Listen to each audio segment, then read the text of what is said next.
ये आदमी गुप्त रूप से बांस की पट्टियों से मार्शल आर्ट्स की प्रैक्टिस कर रहा था। लेकिन कुछ ही मूव्स के बाद उसकी बाह बांस से कट गई। फिर भी वो दांत पीसकर दर्द सहते हुए जारी रहा।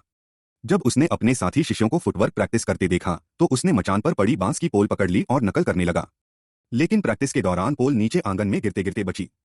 सौभाग्य से उसकी बाह की ताकत बढ़ चुकी थी, वरना एबॉट उसे शाओलिन टेम्पल से निकाल देते। बांस का मचान अभी पूरा नहीं हुआ था, इसलिए एबॉट उसे आंगन में ट्रेनिंग की इजाजत नहीं देते थे।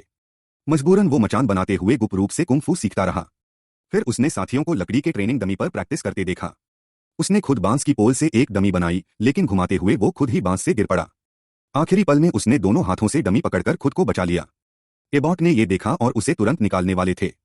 आदमी ने सफाई दी कि वो कभी जमीन को छुआ भी नहीं।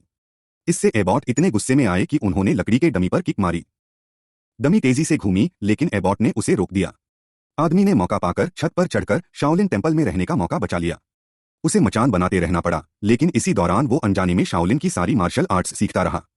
जब आखिरकार टेम्पल के चारों ओर बांस का मचान पूरा हुआ तो एबॉट ने कहा कि अब इसे तोड़ो और फिर टेम्पल से निकल जाओ। उसे लगा एबॉट मजाक कर रहे हैं, तो वो बांस की पोल पर ही लेट गया। एबॉट ने जबरदस्ती पोल खोल दी, लेकिन आदमी ने दीवार से हाथ टिकाकर खुद को संभाला। एबॉट आगे हमला करने वाले थे, लेकिन आदमी आसानी से बांस की पोल पर फ्लिप करके छत पर पहुंच गया। फिर वो कूदकर उस आंगन में उतरा जहां उसे कभी जाने की इजाजत नहीं थी। वो आयरन हेड ट्रेनिंग एरिया में घुसा, लेकिन कुछ ही सैंडबैग्स मारने के बाद एबॉट ने हाथ से रास्ता रोका। आदमी ने एबॉट का हाथ हटाकर प्रैक्टिस जारी रखी और उनके हमलों से बचता रहा। अचानक एबॉट ने पैर फैलाकर उसे गिराने की कोशिश की, लेकिन हैरानी की बात, आदमी संतुलन बनाए रखा। इससे एबॉट का ध्यान गया।